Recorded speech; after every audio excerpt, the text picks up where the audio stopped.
morning at po magandang morning ninyo. No? Maganda po pagising. Nagsimula sa panalangin, sigurado kahit paano yung gising mo, magiging maganda yung gising natin. Ngayong oras po na ito, wala po si Pastor James, kaya magtatsagaan niyo muna po ngayong araw. No choice kayo. So, wala mong pigmix ngayon. Gano'n naman, dalawa lang po yun. Pwede po tayo mapili kung hintayin mo natin si Pastor James o wala na lang. So, bago po ang simula, kindly pray for us. Pag-pray niyo po kami, hindi po namin ni Pastor Paul. We will be traveling to Mindanao this week. We will stay there for 2 weeks sa Mindanao po. Ang ginagawa po natin doon, sa mga hindi po nakakaalam, nagpapatayo po tayo ng mga church sa Mindanao, kaya po tayo pupunta doon. Currently, we have 9 churches sa Mindanao, 3 po sa South Cotabato, meron tayong 2 sa Sultan Kudarat, at iba't ibang lugar po, meron po tayo sa Tupi. Masyadong malakas po rin. Meron po tayo sa Tupi, sa Pulumulok, na iba't ibang lugar po yun. So, pag-pray nyo po, we're starting to have a church sa Gensan, nagsisimula na po tayo doon. At yung ginagawa po namin doon, nag-build po tayo ng church. Literally building. Last year po, nagpagawa tayo ng ilang church doon. Pero hindi naman talaga tinapos yung building. Naglagay tayo ng mga ilang patong na hollow blocks. Kasi po lahat ng church natin sa Mindanao, since nasa bundok sila, puro lang kahoy. Tapos, ano yung kubong nila? Yung sawali ba tawag? Hindi ba tawag? Yung kubon. Yung gano'n. Ngayon po, nagpalit na po tayo, lahat ng church natin sa Mindanao, yung 9 churches, nakabubong na po. May bubong na. Tapos, may hollow blocks na din po na hanggang bewang. Hanggang bewang yung hollow blocks na ito ng church. Nakabili po tayo ng ilang properties sa Mindanao na, kasi muna lang po yung lupa doon. No, 1.5. Yun nga na, nasa totoo ng bundok. Kasi 1.5 lang. Di ba? So, nakabili mo tayo lang lupa doon at dinagay po natin yung church. Kasama po natin kung si Pastor Paul, sila atin natin yung ating mga young people dito. At this week, magkakaroon po kami ng medical mission. Medical dental mission dito na kasama natin yung doktor natin isa sila, doctors, yung mga young people natin na talaga nagpapagamit sa Panginoon. Sila, Angel, kasama ka ba? Yes. Yes ka? Yes. Bakit kasi last year po naharap eh. Last year. So, madami po kami puro taga-IPC po ang kasama natin. And sa biyaya po ng Panginoon, magdadagdag po tayo dun sa mga hollow blocks na itinayo dun sa mga church po ngayon na tinayo. So, kindly pray for us. Pag-pray niyo po kami. Mamaya po, we will be passing a special offering for Mindanao. So, kung yung po ay tithes ninyo, hindi po ilalagay doon. Sa iba po yung tithes natin. Tayo po yung promise ko po lagi, sandali lang. Tinawag natin promise ko, hindi po tayo magtatagal. No? Kasi kinakabahan lagi ako dito.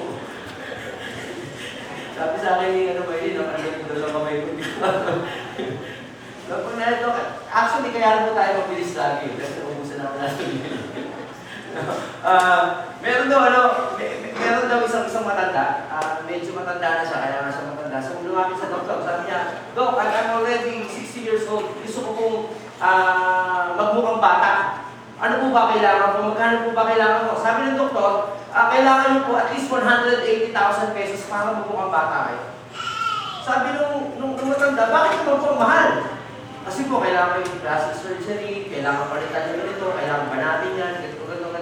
Pupulayan pa kayo, para yung buhok nyo, ayusin, papatubuhin natin. So, yung ngipin nyo, papain. Pag mukha ko kayo bata, ganun ba? Sabi nung matanda, wala pong mas mura.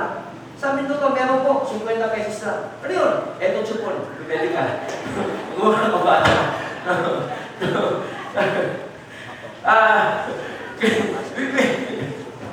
Ngayon po, we will be talking about, the Bible has tons to say about money. Madami pong sinabi ng Bible about pera. Napakadami na sinabi ng Panginoon about pera, about generous giving. At alam niyo po, naniniwala ako na kung yung mga tao ay generous tayo, may ilang bagay na mababago natin ng mundo natin. Siguro, konti lang ang tao na hirap. Tama? Siguro, mas masaya yung mga tao kasi mga tao din nakapag sila para siguro yung economy natin maganda. Pero before we start, let's pray. Lord, Heavenly Father, we thank you for this time. Dalangin po namin na mahal yung pagkilos po. Ikaw po mangusap, Panginoon, sa puso ng bawat isa sa Panginoon Jesus. Amen. Alam niyo ba na 1%, atin lang kapagyan ng tulong. Promise ko po, mag-miss po tayo. Promise. No. 1% of the world's population owns 40% of its resources. 1% po ng populasyon ng mundo ay pinag-aari niya yung 40% ng resources ng mundo. So, ibig sabihin, yung 1% ng ang population po natin currently is 6.5 billion. Ang 1% ng 6.5 billion ay 650,000. Hindi nyo alam. Ginagano lang yung zero nun. Di ba? 650,000 ang 1%. Tama ba ako? Naalala ko ito yung meron isang batang dinidisciple. Naglalakad kami sa ang yabang ng isang disciple namin bata. Talagang kung maglakad sa hagdan, yung malakas. Medyo mayabang na ako. Sabi niya, "Huy!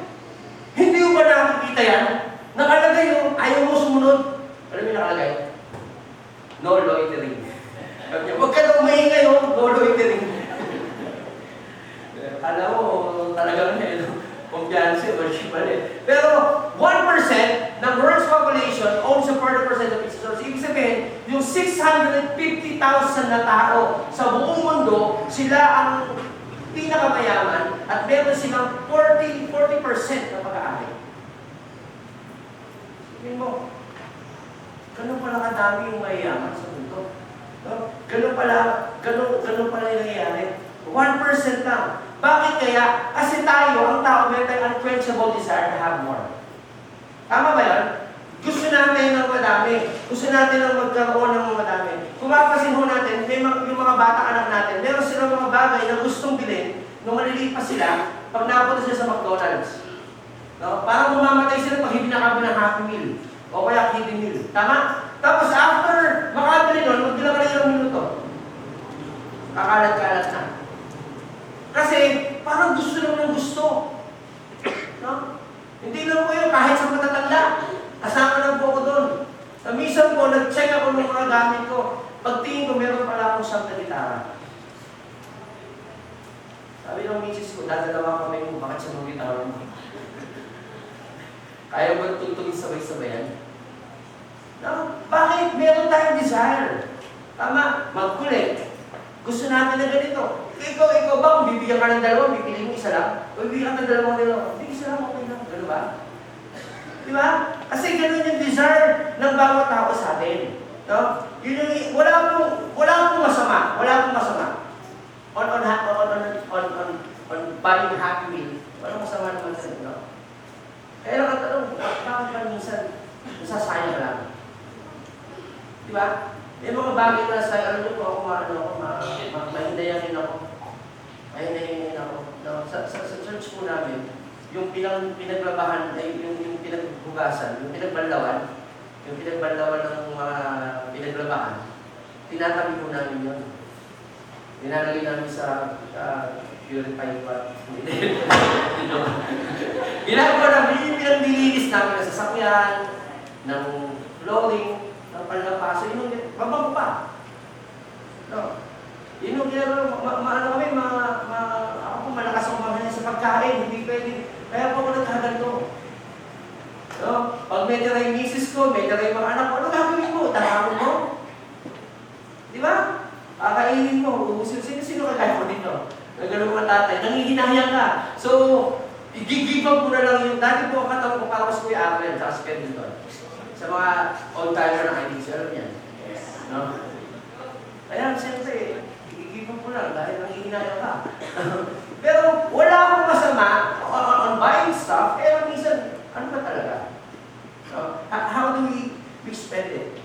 Alam niyo po, ang tao, mahal natin ang pera. Ecclesiastes chapter 5 verse 10, ito sinabi. Ecclesiastes chapter 5 verse 10, sinabi, those who love money will never have enough. How meaningless to think that wealth brings true happiness. Bible po sabi niya. No? How meaningless to think that wealth brings true happiness. Na hindi naman talaga pera ang nabibigay sa atin. Kasi akala natin, pag mayaman ka, o may pera ka, o madami kang bagay, masaya ka. Sabi nga ng kasabihan, he who dies with the most toys wins.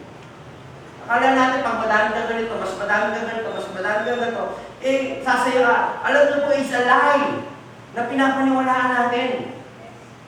Napakalaki kasalanan po noon. Minsan noon, naalala ko, nung sinabi ko sa misis ko, sabi ko, mahal, kailangan ko ng ganito eh. Pag nagkaganto na ako, baka pwede na ako mamatay. Alam mo, sa sobrang gusto mo, yung lahat ng ginagawa para mabola yung misis mo, kailangan ko talaga tapos nagkaman ako. Tapos naghanap pa ako ng iba. Tama? Kasi hindi tayo nakakontento kung ano meron tayo. In fact, sino sa inyo dito may luma pang cellphone? Tasya ka kayo? Ha? Na yung cellphone mo, sa sobrang luma ng cellphone mo, pag naiwanan mo sa MRT, ibabalik sa'yo. Ma'am! Cellphone mo! Bumaba ka para hapuling ka lang. Bakit? Kasi hindi siya asset, liability na siya. Tama? Gusto natin lagi mag-upgrade. Sino sa inyo dito na kung meron kang bulok na kotse, tapos bibigyan ka ng bagong kotse, sabihin mo, no thanks. Meron ba? Ha? Yung kotse mo, kailangan mo takutin para lumanda. Alala ko yung sasakyan ko rin eh. Kada manulo ba kami, nalalaglag eh. Nalalaglag yung playerings, nalalaglag yung ano. Minsan nag-basketball kami. Si Pastor Jom sumabit eh. Yung buong compartment sa sasakyan, nalalaglag eh. Tapos may sabi, eto mas maayos, hindi ko tinanggihan. Okay po, okay. Bakit? Mas maganda yun eh. No? Kaya lang, hindi po natin pwedeng sabihin o hindi natin it is a lie to believe na kung may pera ka, masaya ka, bakit ang dami ng tao nilalagay mo sila. Mayaman, pero masasaya sila. Amen? Amen. Natama lang yung kinikita nila, pero masaya sila. Pero ito yung pinapakita sa atin ng mundo. Kaya kasi sinabi ng Panginoon, dapat ang pananaw natin baliktad sa mundo. Hindi natin ginagaya kung sinasabi ng mundo. Sabi nga, do not copy the behaviors and customs of this world, but be transformed by the renewing of your mind that you may prove what is that good, acceptable, and perfect will of God. Hindi natin dapat ginagaya. So kung sinabi nila, mag-collect ka na mag-collect, dapat hindi tayo ganun, we spend wise. Bakit? Kasi what we have is from God. Yung pera na meron tayo, galing sa Panginoon yan. Tama? And dapat ginagawa na sa pera natin for the glory of God. Bakit? Galing sa Panginoon yan eh. Hindi dapat kung ano lang. No. Ano sinabi ng verse? He says, that's lie. Sabi ng Panginoon, wealth does not bring happiness. Hindi. Yung, kung nandito ka ngayong oras sa ito, at gusto mong sumaya ka, at wala kang pagtatandaan na nagpapusong krisis sa puso mo, bilang ito na pagligtas. Pati, tanggapin mo sa sasaya ka. Kung nandito ka ngayon, matagal ka ng Kristiyano, tapos medyo malungkot ka, maglingkod ka sa Panginoon, promise, sasaya ka. Tayo si Dan, hindi ito matanda. Oo! Nakalala ko sa 15 years ago, ganyan na siya. No? Pumunta pa ka sa Facebook, tignan yung history ng itsura niya. Ganyan. Umidad lang. Pero yung itsura, naglilingkod sa Panginoon eh. Batang-bata. Si Kuya Mark. Batang-bata. Hindi na pinagbubuhay mo. Naglingkod sa Panginoon eh. Diba? Pag naglilingkod ka sa Panginoon, masaya ka. Kaya kung nalulungkot ka, kaibigan, ay sa halin siya, maglingkod ka sa Panginoon. Hindi wealth ang magbibigay sa'yo ng happiness. Hindi yung tayo ng Panginoon. Yung pala, diba sa verse, Ephesians 5 verse 15. Sabi dito, we all come to the end that our lives are naked and empty-handed, as on that day we were born. We can take our riches with us. No? ewan ko po sa inyo, pero every time po na mga ang misis ko, nandun po kami lagi sa delivery room, malapit na sa may pintuan. Sino po sa inyo nakapunta na sa may delivery room? Yung misis nyo naman na, no? Sabi ng misis ko, alam mo, napakahirap mga anak. Sabi ko, no, mas mahirap yung mga tatay, maghahanap ka ng pangkahit sa panganak. No? Pero naisip ko lang, habang umiili siya, nandun kami sa labas, nakaupo, nag-iPad.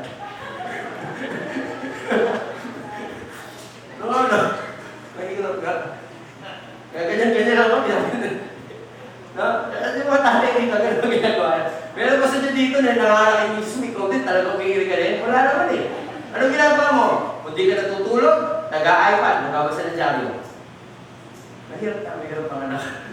Pero, madalas po ako sa delivery room kasi meron ako din, ay 4 na anak. Nalito na ako. Yung Pip kasi yung pangalan ng puso kayo, pati ako nalito. May 4 na anak ko ako, si JR, si 30, si Ford, saka si Pip. Hindi na po ako nag-isip ng ibang pangalan. Pare-parang kami ng pangalan. Kasi junior ako. So, mahirap. Baka mag-away-away ko pag iba pangalan eh. Ano lang pinagpare-parang, parang malalamangan. So, tuwing nasa hospital po ako, tapos biglang sasabihin ng doktor, nanganak na yung misis mo, ilalabas yung bata. Nasa po, hindi ba sa'yo? Tapos papapicture lang ka, karga mo yung anak mo. Na, every time na pupunta po kami doon, tuwing kakargahin namin yung anak namin, wala kami kinakargang anak na meron. Okay, naka-shades na. Yung paglabas ko, anak ko binigay sa message. Okay, nakarilo. O kaya, may iPad. Wala na. O kaya nakadamit. Wala. Bakit? Kasi pag pinanganak ang bata, walang nalayan kahit ano. Wala. Kami sinabi na mayroon. Pinanganak tayo, wala. Wala tayong dala dito. Ang sinabi doon, we can take our riches with us. Ganun din naman. Ganun din naman, hindi natin madadala kung ano yung meron tayo sa langit. Kaya ba dito na ako, dali na kung ano sa langit? Wala. Kahit sino po. No? Lahat na nakita ko na mamatay. Minsan meron akong may sakit, pinag-pray ko. May sakit na siya talaga. So pinag-pray ko naman, sabi ko, Panginoon, ba na kung bahala sa kanya? Sabi ko namatay.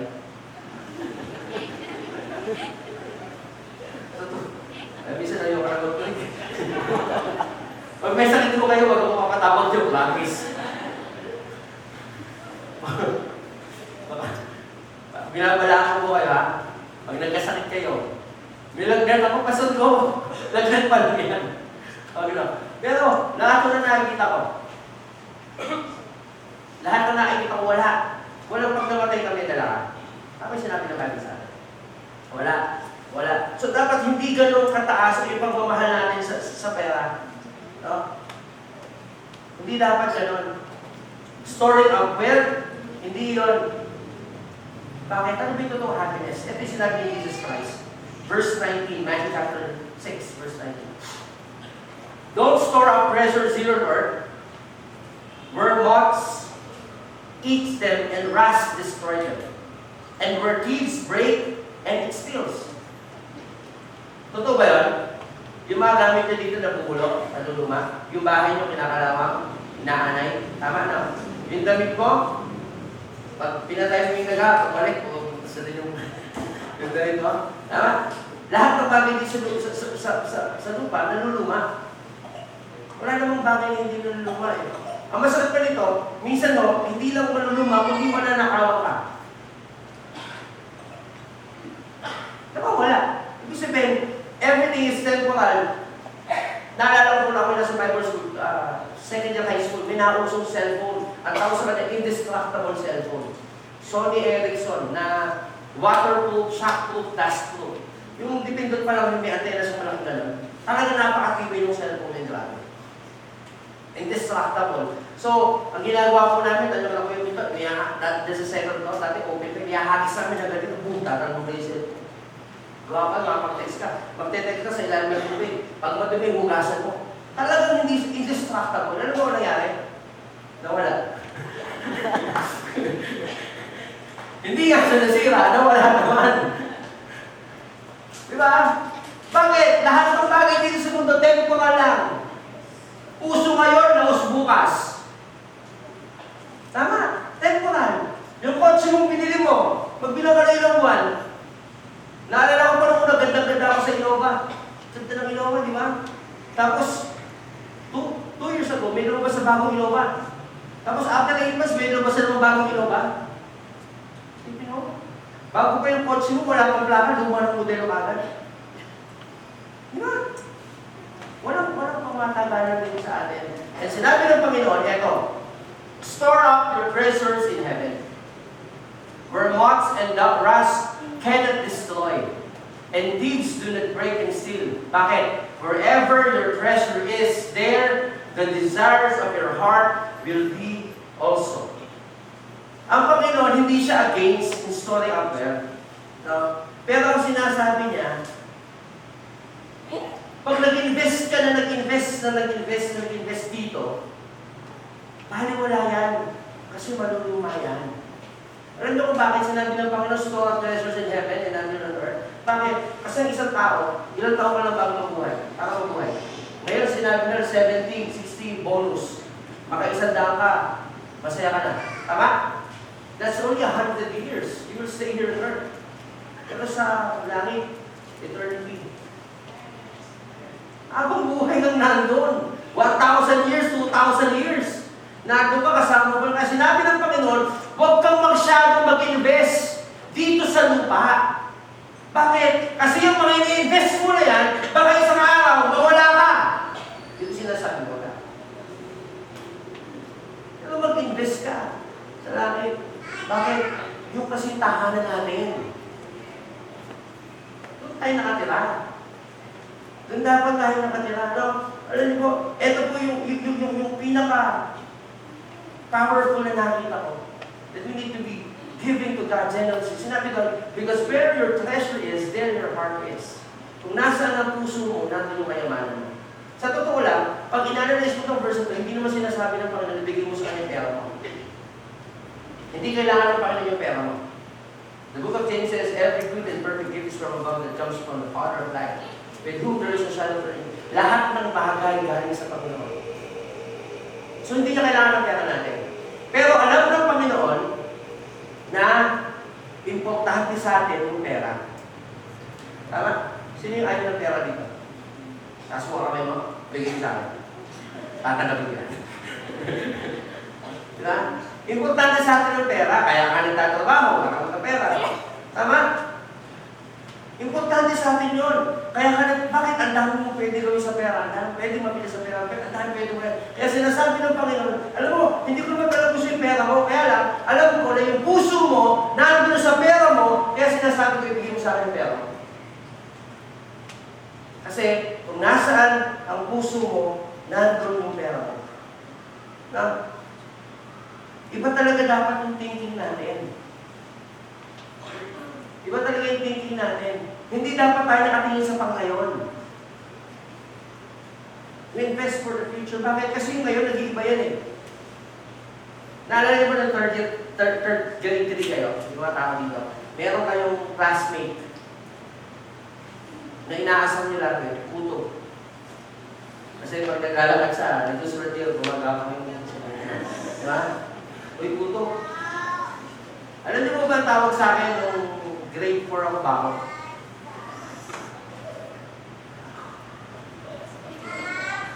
Bago. Sipin mo na lang. No? May mga classmate kayo na diring-diri kayo nung elementary kayo. Pero nung dumating siya nung high school, nung college, ano sabi mo? Wow! Sana hindi ko sa inasam. Di ba? May mga ganon. Bakit? Nag-iiba kasi. No? Everything changed. Kaya dapat hindi natin i-angkla yung buhay natin kung ano man yung meron tayo dito. Because everything changed. You should invest for eternal, not temporal things. Kotse, that's temporal things. Bahay, that's temporal things. Sa araw, maluluma yan, masunod yan. Pera, that's temporal things. But what is eternal things? Yung mga hindi nawawala. Kasi hindi din nag-camp. Taas ka kamay, nag-camp. Nag-camp ka pogi, di ba? Tara dito. Kailangan ka. Kung pogi dito. Kinilig ka magigla. Meron ka mic? May mic ka ba? Magaling daw sa kumanta sa akin niya sa akin. May mic ka. Nasa mic ka. Di ba alam mo yung team song ng camp? Ayan. Tugtugan mo, Pogi of Tea. Di ba? Nag-camp ka. Nung nag-camp ka, may mga sponsor ka sa'yo. May mga taong tumulong sa'yo. Si Pastor Wills din, local consultant. Tama? Magitapat ka sa akin. Dati, video sila. Hindi. Nakita ko din. Hindi lang si dati ngayon. Dati. Huwag mo mahiya sa anin mo. Natakot ka sa anin mo yata. Dati pa rin. Ano? May isang buwan itong bata na ito. Ano ang pwede mong sabihin sa akin na kasalanan ginawa mo? Na medyo matindi-tindi na ako. Pero yung kaya mo na sabihin sa akin. Hindi naman sa asa rin, di ba? Okay, sige. Pero ako pwede sabihin. Sige, huwag ka mahiya. Kapakantagin ka. Ayaw mag-iusin, nag-iinom. Alam mo ba ang pag-inom? Nag-iinom ka, nag-camp ka. Ba't ang kumay ka? Dinagamit ako. Nag-camp ka. Binago ka ng Panginoon sa camp? Binago. Ngayon po, inom ka ba? Palampahan naman natin, ha? Alam mo kung ano tawag doon? Eternal investment. Si Pastor Dutz, nag-invest sa kanya, yung in-invest ni Pastor Dutz, nagbago ng buhay ng tao. Like I said, yun yung sinasabi na store up treasures on earth. Oo, na in heaven. Yung investment mo, dapat eternal. Alam niyo po napakasalbahing tao ko. Pero dahil madami sa inyo, nag-tithes, nag-offering, nagpaaral, yung po yung ginamit na po na makakapag-aaral ako sa Bible School. At yung investment na binigay ninyo, eternal po yun. Yung sinasabi ng Bible. Na huwag tayo masyado mag-invest kung saan-saan. Kundi mag-invest tayo dun sa importante. Nasa si eternal. Kung sinabi. So, let's see. Acts chapter 30, verse 35. Introduction pa lang ito, ha? Wala pa tayo sa nanin sa... Gusto niyo mag-ibig tayo. And I have been constant example of you, of how you can help those in need by working hard. You should remember, ano sinabi doon? The words of the Lord Jesus, it is more blessed to give than to receive. Again, it is backward. Bakit? It is more blessed to receive than to give. Ilan tinitignan natin. Tama? Oo. Pero alam niyo po ba, yung sinabi ng Bible, na mas blessed ka, mas magiging filled ka, mas magiging happy ka, because it is better to give than to receive. How many of you give and you felt something? Sarap na? Makatulog. May pumunta po kayo, may nagtanong sa akin, Pastor, delikado sa Mindanao, bakit punta kayo punta doon? Medyo delikado po ng konti. Ay, hindi pala, baka hindi na kaya sa ating musik masubol. Medyo delikado ng konti. Konti lang naman. Pero ano, bakit yung mabalik? Kasi ba yung pakiramdam na nakakatulong sa mga tao? Tama? Currently, I have 13 young people. 13 young people. 10 of them came from Boys Town. Magdadalawang taon ko na po silang pinag-aaral. Pinapakain. Ang dami. Sabon. Magastos pa rin yung mga gano'n. Shampoo, toothpaste, toothbrush. Ngayon mo sila nasa Tesla. Kailangan sa Tesla kayo. Katatapusan na mag-ALS. Medyo magastos. Ang pagkain namin, a week, we spend 20,000 sa pagkain. Weekly. Bakit? Umaga tanghalian ng ulan. Kakain sila. Okay, no? Laki. Pero bakit ginagawa pa rin? Kasi masarap tumulong. Masarap tumulong. We invest for eternal things. No? It is blessed to give than to receive. At alam niyo po, the more na tumutulong ka, the more na babalik, magpapalain ka ng Panginoon. Sa totoo lang, real talk lang.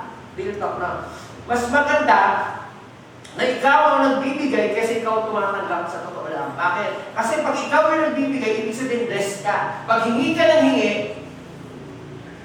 ano tawag sa'yo? Hindi ka blessed. Dahil naman tao hingi ng hingi. Yung tao bang hingi ng hingi, yumamarsa, ayaw hingi. Kaya tingnan yung mga pulubi hanggang ngayon, pulubi pa rin. Bakit? Hingi ng hingi eh. Pero maghanap ka ng mga tao pinagpapala ng Panginoon. Marami sa mga tao na yung nagbibigay. Tumutulong sa kapwa.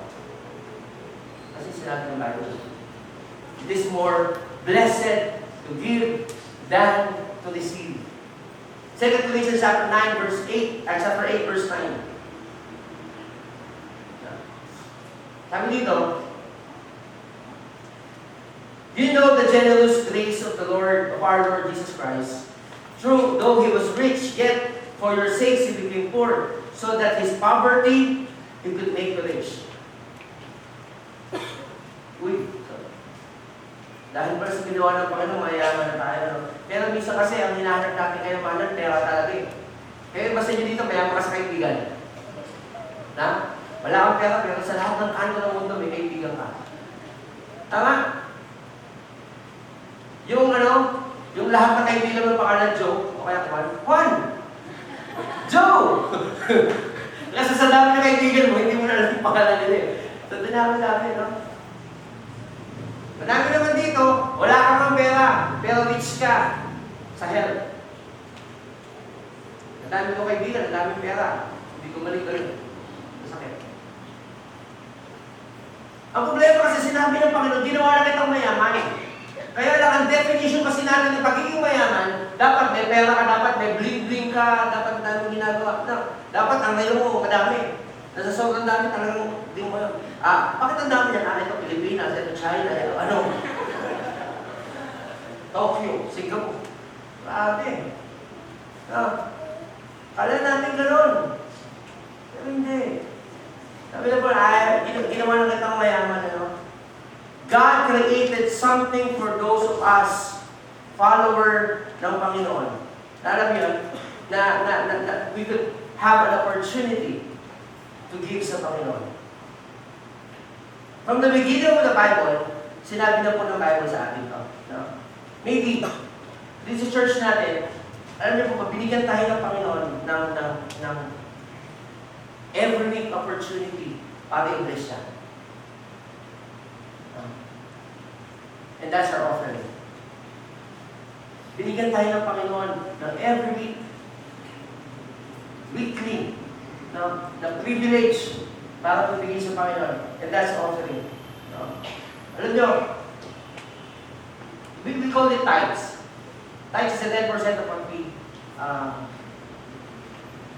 gain. What we gain ba? O kinikita natin, ha? Tithes na lang. Ang tanong, nagkita tithes ba tayo? Alam niyo po, ito yung nakita ko talaga sa Panginoon. If you will be just faithful sa pagtatayos natin sa Panginoon, grabe blessing yung ibibigay sa atin. Grabe. I can say today that I'm blessed. I'm blessed.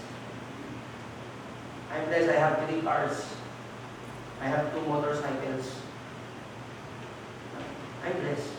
I can say that. I'm blessed. 5 years ago, I'm driving a monokotse.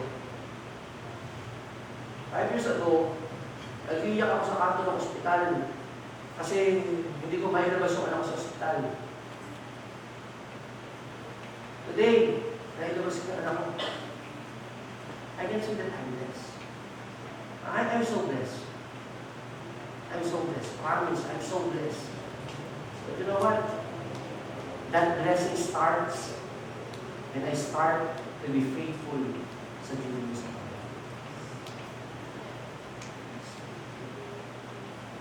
Promise ko yun. Promise ko. Na kahit minsan, wala na kami pera. Tapos sabihin ko sa misis ko, ilabas mo yung tithes ko, bigyan natin sa Panginoon. Before, nung nasa Bible school ako, ang iniisip ko kasi, yung mga Bible school student lang, ang iniisip ko kasi muna, binigay ko na nga yung buhay ko sa Panginoon, bakit ako na-tithes? Diba? Iniisip ko dati, start to be faithful sa Panginoon. Nag-asawa ako. And the Lord bless. Sinasabi ko ba sa inyo, lalo yung mga tinatanong nyo, Pastor, bakit pa kasi 10%? Pasalamat ka, hindi na hindi. No? Pasalamat ka, 10% ang hiningi ng Panginoon. Eh kung 90. Hindi lang naman nagdadagyan. Ano no? Ito lang yung sinasabi ko. Yung blessing na ibubuhos sa atin ng Panginoon, depende sa kakayahan natin. Kasi ang Panginoon, ayaw niya magkasala ka. Tama? Ayaw niya matempt ka. Ang Panginoon, hindi tayo tinetempt ng Panginoon. Ang tinetempt sa atin ay Diablo. Ang Panginoon, tinetest niya tayo. Tama? Pero ayaw ng Panginoon magkasala ka. Pag tinest ka ng Panginoon, ibig sabihin, pag tinest ka ng Diablo, gusto niya masira ka. Pag tinest ka ng Panginoon, alam niya kung hanggang saan yung kakayahan mo. Kaya ka na sinusubukan doon. Hindi kayo tetest ng Panginoon na sobra sa kakayahan mo. Tama? Okay. Pag kaya mo magbigay ng maluwag sa puso mo, doon kayo bibless ng Panginoon. Let's have the math. How much is the tithes of 100 pesos? 10 pesos. Na? 10 pesos. All of us can give 10 pesos. Mahal sabi sa Johnny dito, Pastor, sa Johnny lang ako. Nagtatay sa man yung nanay ko. Hindi. Ang nanay mo hindi nag-church para sa'yo. Hindi siya nagbabasa ng Bible para sa'yo. Hindi siya nagpe-pray para sa'yo. Kaya dapat nato ka ng bigyan. Kahit sa Johnny ka pala. How much is the 10% of 100 pesos? 10 pesos. Lahat tayo kaya natin gawin yun, ano? Kaya lahat tayo dito, meron tayo 100 pesos. Tama ba ako? Kaya natin yun. Kaya 100 pesos tayo. Kumikita ka dyan at least 100 pesos. Aman. Ang laki ayos. Who can give, what's the 10% of 1,000? 100 pesos. Tama? Kaya natin bigay? Dali. Kaya lahat tayo dito. Kumikita ka more than 1,000. Kung meron kang 10,000 pesos, meron kang 1,000. Sabi mo si John, di ba, so, hindi ko na kaya bigay, kaya ko lang 10,000. Kasi hindi mo na kaya ibigay. Eh, subukan mo i-desire mo sa puso, Panginoon, ibibigay ko yan. Promise ibigay. Kung binigyan ka ng Panginoon ng 100,000 blessing, magkano tayo sa 10,000 kaya ibigay sa Panginoon? Kaya mo, Pastor. Binigyan ka ng 1,000,000 ng Panginoon. Kaya mo ibigay yung 100,000 mo? So, medyo wala ka rin yung sa mga. Hindi na. Nangyari na. Kaya minsan, nag-expect ka ng 100 million blessings sa Panginoon. Sabi na, hindi kita bibigyan. Hindi bibigay sa akin 10%. Tama yan? Ganun ang Panginoon eh. Ganun niya tayo bless. No? Ganun ginagawa ng Panginoon sa atin. So, ang big idea, when we give, we are being to who God intended us to be. Pag nagbigay tayo, nagiging tutulang tayo sa ginawa sa atin ng Panginoon. And that is to help, to give not just in church. No? Kasi minsan, pag sinabi natin giving, po sa church ang iisip ko. Yun ang ginawa sa atin. Yun ang intention sa atin ng Panginoon, intended sa atin ng Panginoon.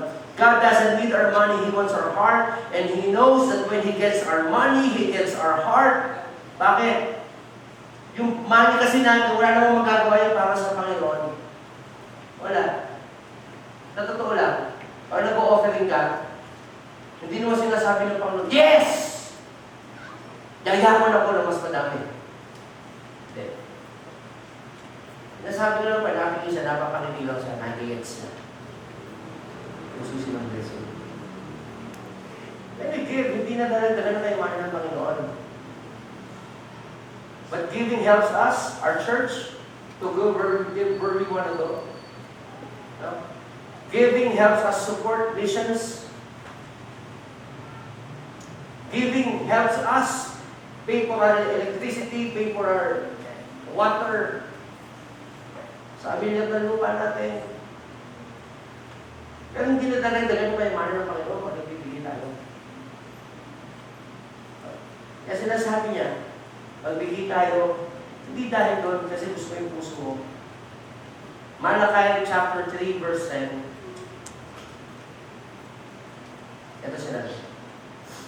Bring all the tithes into the storehouse so that there will be enough food in my temple. If you do, says the Lord of the heavens and armies, I will open the windows of heaven to you. I will pour out blessings so great you won't have enough room to take it. Try it. Put me to test. Wow. Gusto mo palagi ka ng Panginoon? Ayan, sabi ng Panginoon, subukan mo ko. Hinahamon tayo ng Panginoon yung mga salito. Bigay natin yung tithes natin sa Panginoon. Maging faithful tayo sa Kanya. And He will bless us. Hindi po ulit sulat yan. Bakit mo ulit sulat yan eh? Ano pa sinabi Proverbs? Proverbs chapter 3, verse 9 and 10. Honor the Lord with your wealth and with the best part of everything you produce. Tanda, honor the Lord with your wealth and with the best part. Alam niyo po, pag nagbahal natin ng isang tao, we give our best. Tama? Tama ba yan? Bibigyan ko lang. So, we give our best part. Everything first, then He will fill your barns with grains and your vats will overflow with good wine. Yes. I'm encouraging you to be faithful in the Lord, to give your tithes sa Panginoon. Bakit? Kasi sinusubukan naman. Bakit? Ito na po yung pag-aaral talaga natin. 3 puntos sa mga tithing. Introduction pa lang yun. 3 bagay about tithing. Pag nagtatites tayo, ito sinasabi. Una, Lord, I am thankful. Every week, when I give my offerings, I'm saying, God, I'm thankful. I am thankful for your work in my life. I am thankful that I don't have to worry because you worry for me. I thank you that you love me. I'm thankful because you died on the cross for me. And this, when we tithe, we say, Lord, thank you. And because you're faithful, I will also be faithful to you. Amen? Amen? Amen. Second, Lord, I am yours. Panginoon, yung puso ko sa iyo ito, kaya ako bibigyan. Kaya ako faithful because I am yours. I will give my tithes because I am yours. Hindi lang po sa lips, hindi lang sa salita, kundi Panginoon, ako talaga, I will give my whole life to you. Sinabi nga, show me where your money is, where your time is, where you spend your money, where you spend your time, and I will show you where your heart is. Pakita mo sa akin, basta binubos sa oras mo sa kapera mo. Papakita ko sa iyo kung nasa ng puso mo. Nakakabataan, tigilan mo ng paglulol. Minsan may pagdota ka, may paglulol ka, wala kang pang-tithes. Ano yung lol, pastor? Kung di mo na-intended, hindi para sa iyo. Games po yun ng mga bata. Masakit sa atin, minsan wala tayo pang-offering, pero meron tayo pang-panood, talo ka Facebook. Ha? When we give our tithes, hindi lang natin sa Panginoon, thank you po, napakabalik po sa akin, Panginoon. Kundi sinasabi ni Panginoon, bumubuo ako sa iyo. Amen! Last. Giving says, tithing says, I trust you. Panginoon, ibibigay po ito sa inyo, at nagtiniwala po ako sa iyo. That's what it means. Jesus is calling us to learn hindi lang yung pasing 10%, but He's inviting us, hindi lang sa tithes natin, but He's inviting us on a journey. On a journey. Napagpapalahan ka niya. Parang school bus yun, sumakay ka, dadalhin kita sa mga lugar. Kailangan sumakay ka muna. He's inviting us on a journey. Mga kapatid, a blessing, a prosperity, prosperity, hindi po ako prosperity gospel, but that's what the Bible says. If you will just be faithful, trust Him, then your hearts will overflow. Bubuksan niyo yung bintana para ibusog magpapala sa iyo na wala kang kalagyan.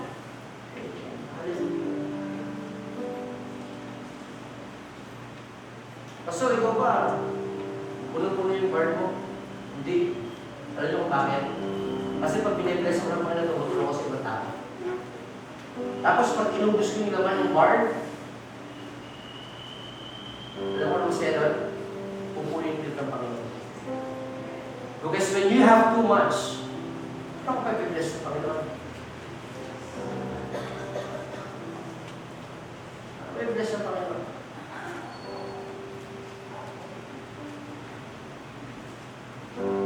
Sabi ko sa Panginoon, I want to serve you with my whole heart. Panginoon, yung puso ko, yung buhay ko sa iyo. Hindi lang yun, pati ko yung pera ko para sa iyo. Hindi ko sa trust. That's it, we give our tithes to the Lord. This will be our last verse. First Timothy chapter 6, verse 17 and 19. Teach those who are rich in the world not to be proud and not to trust in their money, which is unreliable. Their trust should be in God, who richly gives us all we need for our enjoyment. No? But tell them to use their money to do good. They should be rich in good works and generous to those who need. Always being ready to share with others.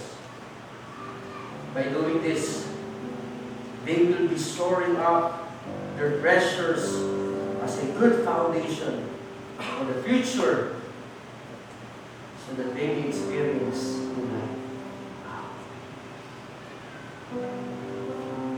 Dalawang tanong sa panisipan natin for prayer.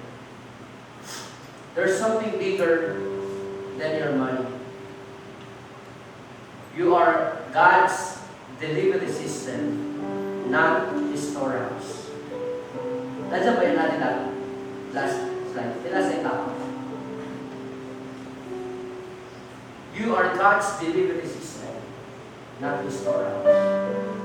Take God's challenge. Put Him to test. Subukan mo pagtiwalahan ng Panginoon kapatid. Grabe. Iba yung journey. Ang hirap i-explain. Sa totoo lang, ang hirap i-explain talaga yung blessing ng Panginoon. Hirap. Ang hirap. We feed 300, alam niyo ba ito? We feed 300 kids every Saturday. Every Saturday. Yung kailangan church natin, we feed 300 kids sa kalsada. 300 kids. Ginagawa namin, yung mga members namin, nagbibigay sila ng pera nila. Yung mga members po namin sa IBCs, may hirap lang yun. At trabaho po ng mga member namin sa IBCs na bandera, katulong. Mahirap, pero mayaman sa Panginoon. And what they're doing, what they have, nagkakapagpapag sila, magluluto sila. Magluluto sila ng lugaw ng sopas. Every Saturday. Alas 5 pa lang nagdadating na yung mga member namin sa list. Alas 5 na umaga. Magsisimula sila ng papoy kasi po gatong sa amin. Kahit kung pumunta kayo, gatong sa amin. Papapoy sila.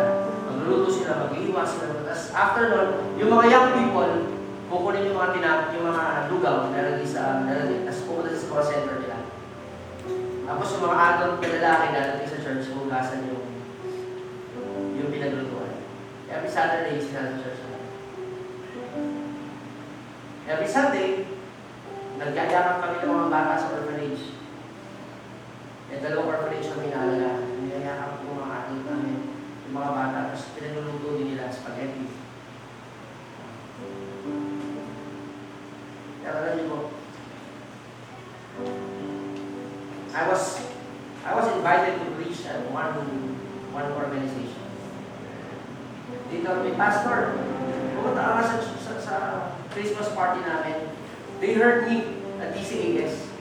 Kaya na kasi interpreted ni si Eagles. Tapos pinatawag nila ako, I started to share sa kanila. And then I share what we're doing, what the Lord is doing in church. And you know what? The Lord has, nung una yung mga member namin nag-aambag para mapakain yung mga bata. No?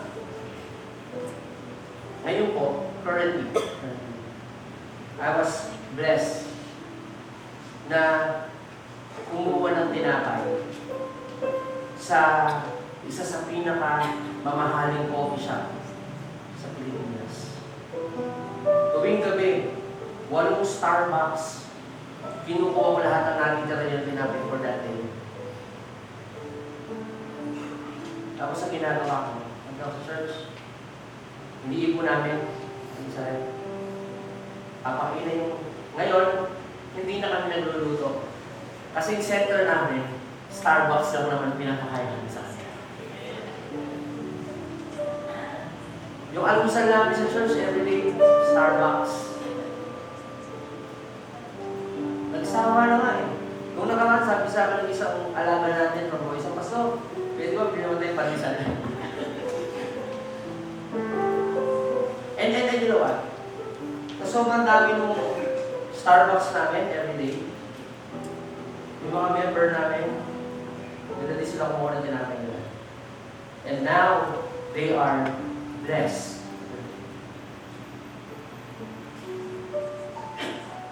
Sobrang dami na Starbucks namin. We share it to IB siguro. Ngayon, kumuha din sila ng tinapay. Tapos may tumawag na naman sa akin, Pastor, meron bang panibagong Starbucks dito sa East Ortigas sa may Renaissance? Everyday, kailangan ko nagpipick up na tinapay. Tinawag ko sa Pastor Bobby, Pastor Bobby, kailangan ko na tinapay, sabi ko sa Bobby ko. You know what? When you give to the Lord, the Lord will bless you back. Alam niyo, subukan natin ang Panginoon, mga kapatid. Subukan natin siya. Grabe po yung blessing ng Panginoon. Grabe. And being your pastor, so, I also, hindi ko po sineshare to kasi gusto ko yumaman ng church natin. Ginagawa ko po kasi gusto ko makita natin yung susi ng pagpapala ng Panginoon.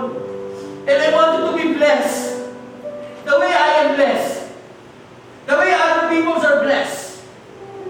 Because we understood and we know yung blessing ng Panginoon nagsisimula pa naging matapat tayo sa Kanya. Naging matapat tayo with what we have. Maybe yung tayo mo piso lang yan, maging matapat ka sa piso na yan linggo-linggo. Kung ang tayo mo 10 piso lang yan, maging matapat ka na kasi bless ka ng Panginoon. Bless ka ng Panginoon, wala ka sa akin. Hindi lang sa akin sinabi ng Bible. I'm sharing this to you guys. Hindi para na makik-offering ng church natin. Hindi para kayo din, tayo din, pagpalahin ng Panginoon. Amen? Just stand with me, let's pray. Lord God, Heavenly Father, we thank you. Thank you, Panginoon, sa blessings mo. Thank you, Panginoon, sa salita mo, Panginoon. Itong araw na ito, Panginoon, it's all about you. Not us. It's all about you. And I know that these words that was being said, the verses that are being read, nagaling po sa ito, Panginoon. And I pray that you challenge us. Challenge us. Challenge po kami, Panginoon. To say, to ask you. To say, I am yours, Panginoon. Lord, let us do that this morning. Before we close in prayer, maybe you're here this morning. And you're saying, Pastor, I get what you want. Nag-get mo ng Pastor. Pero Pastor, pwede mo kayo pag-pray mo ako. Pag-pray mo kasi minsan pag dumating yung pangailangan, sa ganito, isa na ako yung pangailangan mo. Pero ako gusto ko pag-pray mo naman ako. Pag-pray mo naman ako. I have a desire, and maybe that's it. I will pray for you. Can you do that by raising your hands and I will see you and we pray for you? Can you do that? Meron ba dito? Raise your hand. Amen. God bless you. Amen. God bless you. Amen. God bless you. Amen. God bless you. Amen. God bless you. Come on, diba? Let me see you. Let me pray for you. Amen. God bless you. I see that. Amen. God bless you. Amen. God bless you. Amen. I'll pray for you later. Maybe you're here this morning and you're saying, Pastor, wala pa ako natatandaan na tinanong ko si Cristo puso kung ilan ka magligtas.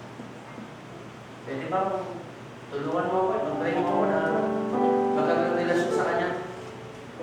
If that's your prayer, can you follow me with this prayer? Sabi, Panginoon, ako po'y nagkamali sa iyo, patawarin mo ako. Panginoon, pinagsisihan ko po kasalanan ng aking ginawa. Inisin niyo po ako ng inyong madalang dugo. Panginoon, binubuksan ko po aking puso sa iyo. Tinatanggap ko kita bilang aking Panginoon at tagapagligtas. Ako po'y nananampalataya sa iyong ginawa sa pusong Kalbaryo. At nananampalataya sa buhay na walang hanggan sa lahat. Salamat po. Kaibigan, kung ginawa mo yung Bible says, you want to get.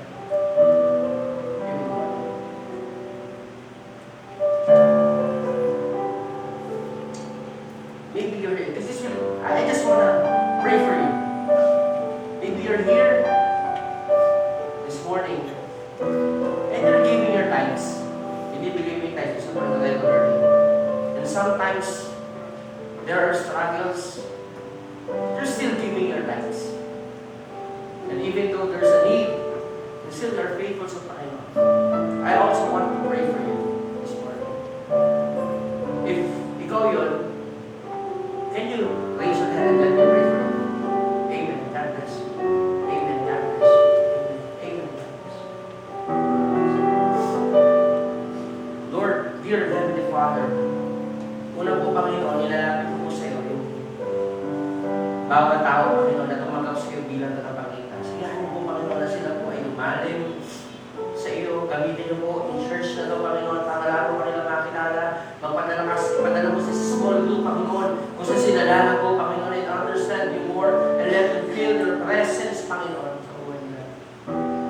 Lord, I pray, Father, for people who raise their hand and then they want to try you. They are being challenged by your word this morning. I pray that you bless them and let them be faithful to you. Teach us how to be faithful. Kung paano ko naging faithful sa amin, Panginoon. That though there are times you are unfaithful, but still you are faithful. Teach us, Father. Minsan po, may mga darating na pagsubok, Panginoon, and let us choose you more and trust you on the journey na pagdadala mo sa amin. Lord, I want to pray for members who are giving their tithes, who are faithful. Salamat po, Panginoon, for sending them on our church. Lord, let them be blessed and enjoy, Panginoon, na nararamdaman nila ngayon, yung blessing na meron sila, Panginoon, pag umapawi niyo po, Panginoon. I know that when you look at them, you say, they get it. Lord, salamat po sa napakaganda